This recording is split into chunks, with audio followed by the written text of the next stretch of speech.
Yeah, welcome to the Exceptions podcast where Jess just called me a vagina, completely misgendered me. It's officially a hate crime. Wow, we're just starting off this way, hey? So I did not misgender you. I wasn't saying you had one, I was saying you were one. I'm sorry if I hurt your feelings. That's all right. You know what will make it better? Listening to my theme music. Woo! Anyways, we're actually talking about relationships today. Yeah, got some questions for you. That's all Jess said is, I was thinking relationships. But before that, anything exceptional that happened or that you saw this week or the past week? Ooh, it's cold. That's pretty exceptional. It's a freaking cold snap. Did you get a haircut? Nothing exceptional about it, but yeah, I got a Oh, haircut. it's nice. Thanks. I had it last week and you said nothing, but okay. Yeah. Are you quoting a TikTok when you say that? Of course, The Flossy girl Baby. with Check out Flossy Baby. She's Okay, so funny. my friend after 2 episodes ago, I think it was, she like texted me. She's like, I'm pretty sure Fenmore quoted that girl that we like on TikTok. I was like, yeah, it sounded just like it, but there's no way he did. Oh, she has some great TikToks. Yeah, she's I just awesome. use that Okay. all the time now. I'm gonna use it on my students. She's so good. What's her name? Flossy Baby. One of my favorites is like when she goes to the car mechanic. Yeah. She phones her dad. Hey, Daddy. So I just came to the car shop and the man said that there's a lot of stuff wrong with my car. It's like They said Dad, there's so much wrong. like He said there's something wrong with like the ignition or the transmission, or I think my car has diabetes. Should I just go home? Like, I have Crisco at home. I can change the oil myself. so good. So good. Black women are the funniest to me, honestly. Hilarious. So we had a conversation kind of about this. Oh my God, that was like last summer. And something that stuck out to me was kind of, we were just talking about like, when do you know when to leave a relationship? When do you know when you've maybe outgrown each other or grown in different ways?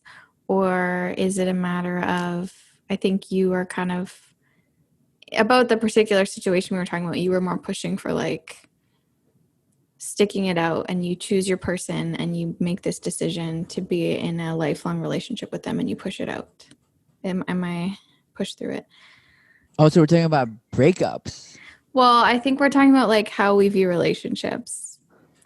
Correct me if I'm wrong, if that was kind of what you were saying. And then I was kind of talking about like how I was viewing relationships in terms of like, I'm okay with all the potential options, but I don't see it as a bad thing or like a failure if I'm in like multiple different longer-ish term relationships in my life. You know, why are you smirking? No, I thought you were gonna go like, I don't mind if I have like a lot of long-term relationships going on at once. I'm like, We'll get there. I'm not judging anyone else. Not for me, but cheaters shall never go to heaven. Hey, how do you know that's cheating? It could be monogamy. You mean polyamory? Oh, sorry. Yeah. Yeah, that's cool. Okay, what's your view on relationships in general? That's a very broad question. I know. Do you support relationships? Yes. You know, I do really think relationships are somewhat. Are you looking for one long-term monogamous relationship? Pretty much, I think. I take relationships very seriously when I do. And then when I don't, I don't. That's my philosophy on relationships. Oh, cool. What I mean by that is I really don't like having medium relationships with people.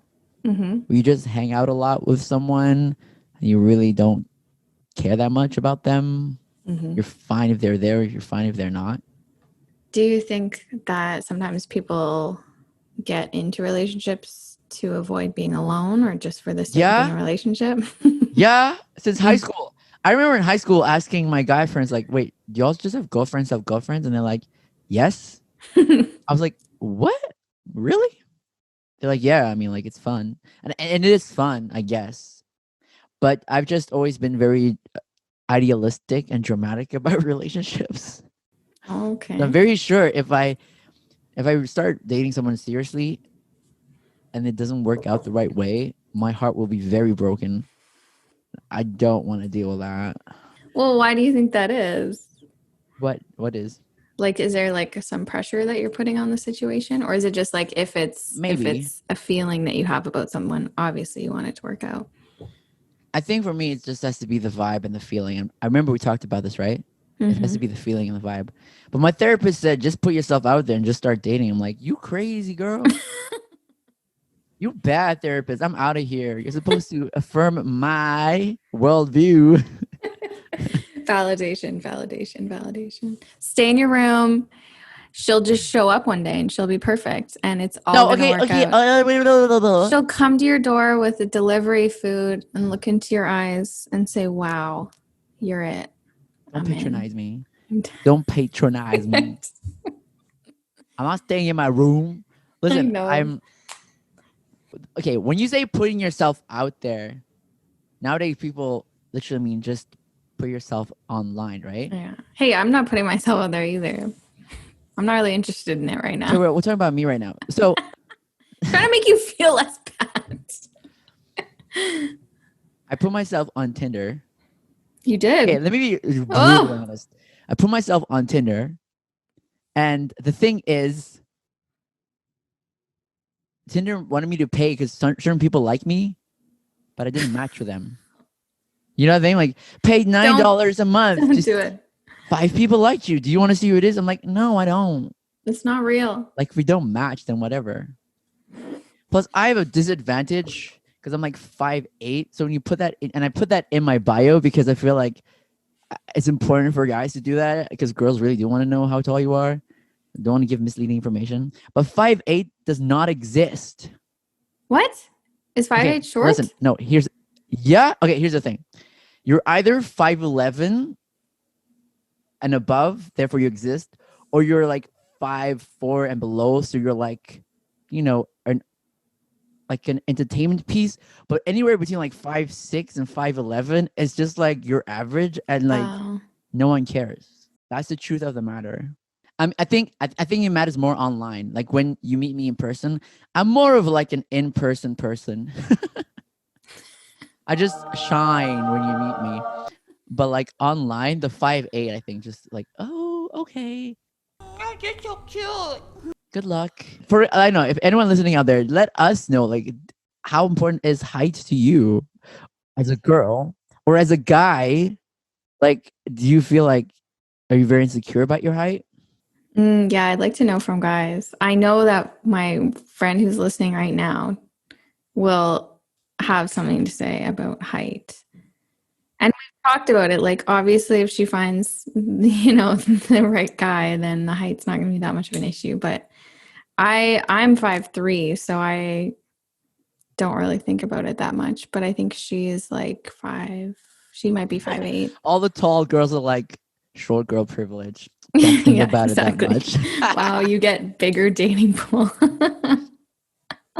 No, it's true though, I think. But I had a dream the other day that I was with someone and they were shorter than me.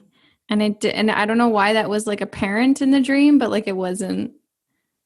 How did that make you feel? I don't know. It didn't bother me. So have you put yourself online at all? No. Never? I went on Tinder as a joke back when I lived in Vancouver, and as a joke. It always starts out as a joke. I was playing. Let me put myself on Tinder as a joke. Started and ended as a joke. It was pretty funny to see what people would say. No, I haven't. No, I don't know.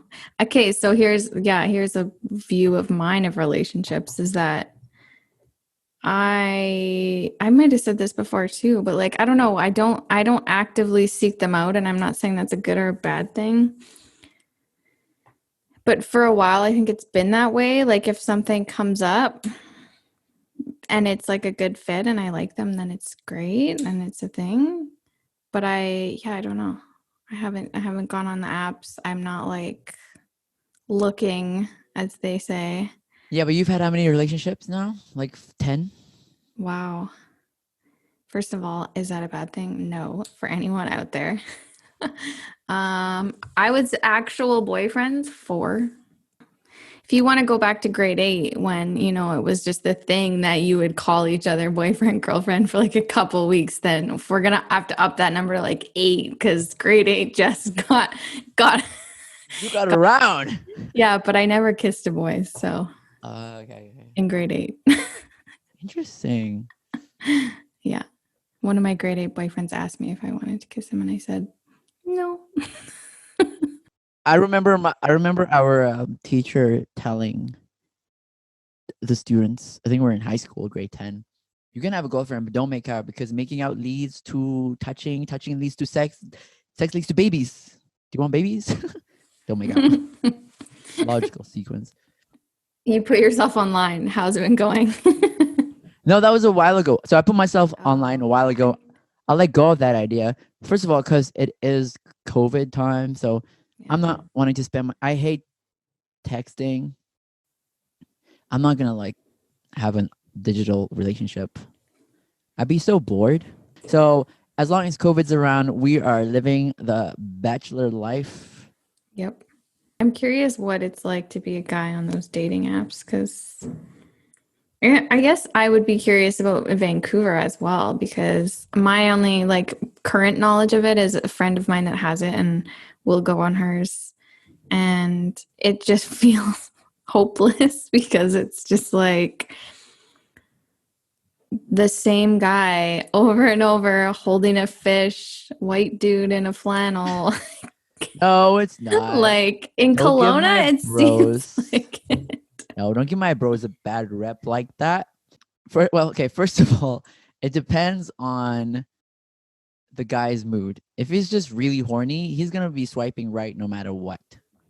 Yeah. Like literally just be there and you swipe. He won't even look. And I've literally seen guys do this. Mhm. I didn't do that, I'm not surprised. but they just do that. And then basically what happens is, to be brutally honest, if they match with someone, they'll look at her, rate her, and be like, could I do that for a night? Yeah, let's go. That's what happens in certain cases. It's just like let me get rid of this horniness. But then there are guys who are genuinely looking for a relationship. Like one of my friends, she found her husband, and he's an awesome dude, very committed. And so, you know, there's both. Yeah. It also depends on, some girls also want that as well. It just, what lane are you playing at? Yeah. Yeah. Do you think the app matters? Like Hinge versus Tinder? Yes. Yeah. I mean, we all know Tinder's very specific, but I think with Hinge. No, Tinder's actually liminal. Tinder's like on the cusp of being just a hookup site, but also it is for relationships. Yeah. Bumble, I think, is more for relationships, if you know Bumble. Right. Yeah. And then Hinge is like you have to put a bit more thought into your profile, which some people like, and some people are like, oh no. Hinge's tagline is an app that's you meant want to to be deleted. Yeah, but that's because you're in a long-term relationship. If you're just hooking up over and over again, then you would keep it. The way I thought of it was, you make one really bad decision. Oh my God, no. Maybe, I don't know. Okay. Oh, yeah. Okay, let's talk about deal breakers. People love this. Oh, okay. What's a deal breaker, yeah. and what's a hell yeah? If you don't prioritize like mood management in yourself, that's something that I'm gonna notice. We all have emotions. I have a lot of emotions, but like if you kind of take them out on other people, or it completely changes your character, or like how you go through the day, or like, you know, if something crazy big is happening and some terrible things going on, of course you're going to be different. But just like if someone cuts you off in traffic and then you're a dick for the rest of the day, like, I'm not saying that I've dated someone like that extreme, but. And what's like a trait you really want in a person?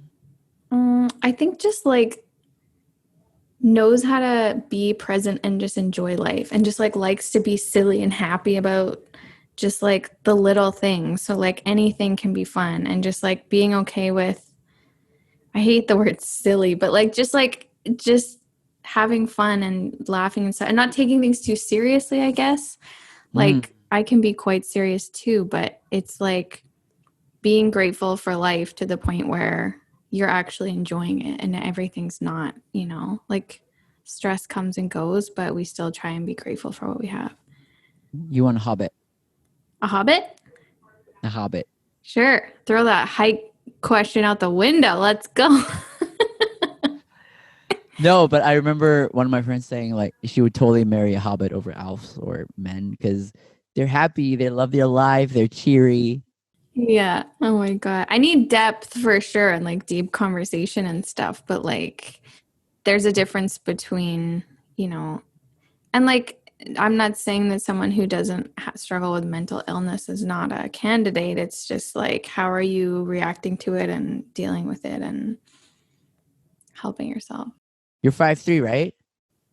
Yeah. Yeah.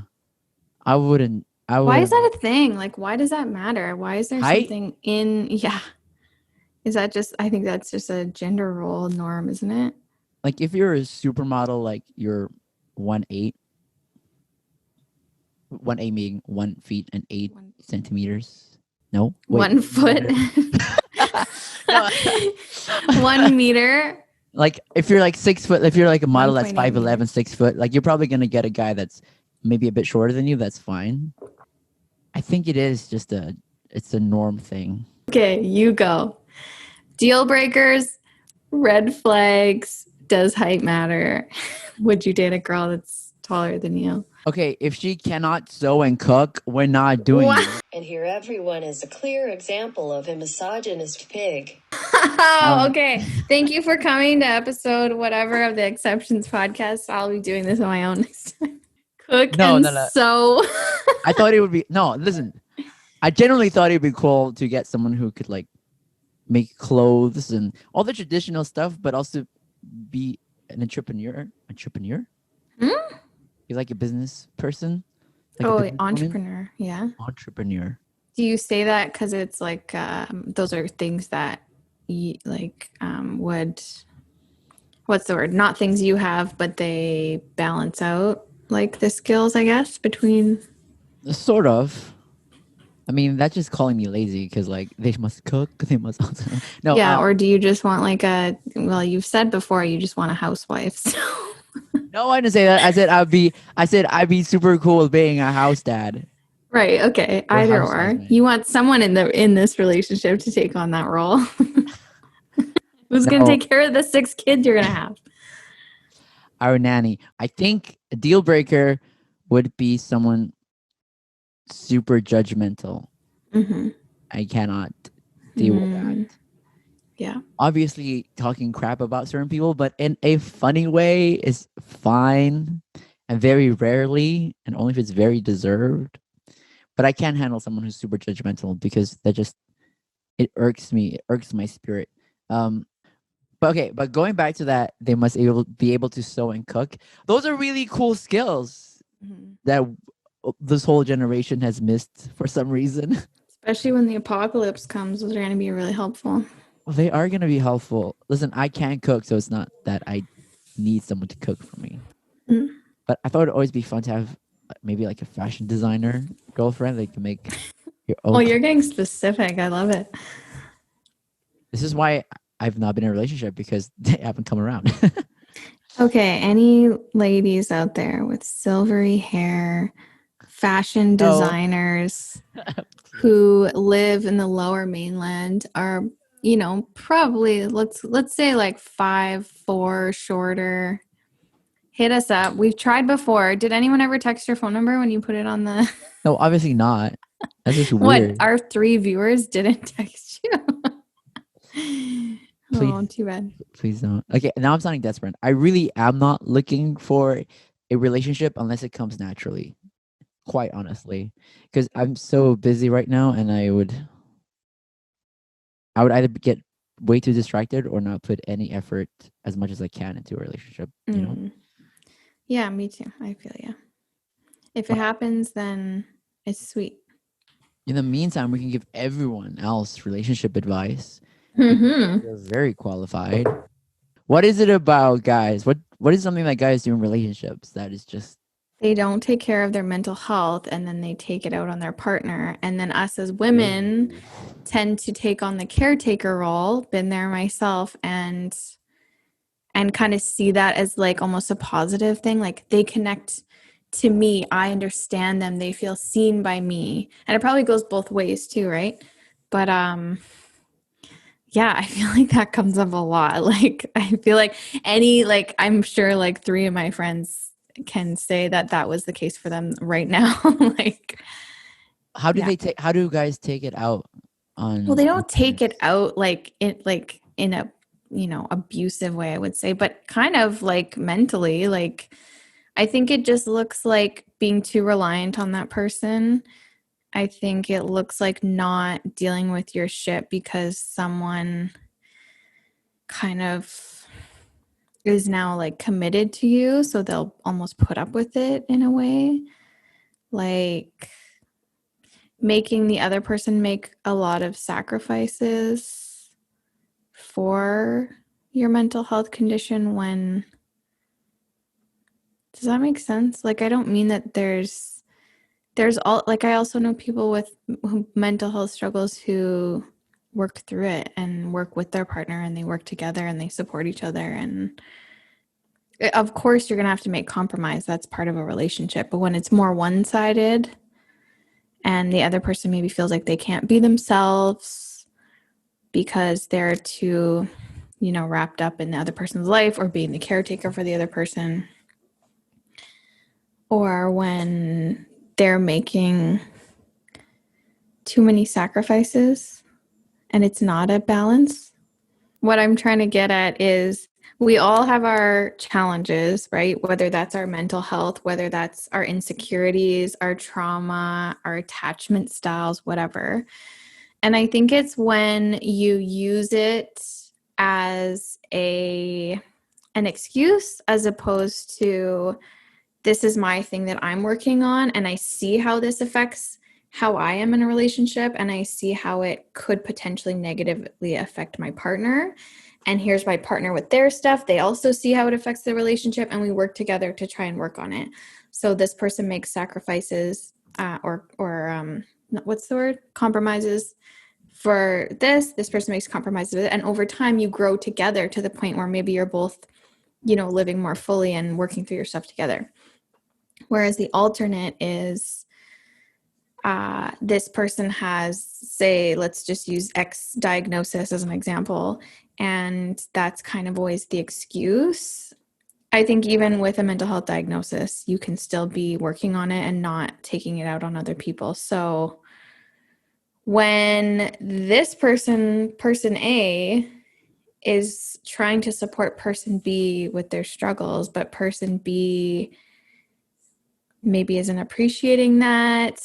Maybe person A is more outgoing and wants to go out and stuff, and person B is really uncomfortable with that. So instead of finding ways where person A can go do that, or maybe person B tries every once in a while to go out, or they have person A go out with their friends, person B is like, no, when you go out, I feel bad about myself. I get jealous. So therefore you shouldn't go out at all. Stuff like that. Right. Well, our sponsor of the day, everybody, is my journal. I got this from one of my students when I left the school, and it says, and so the adventure begins.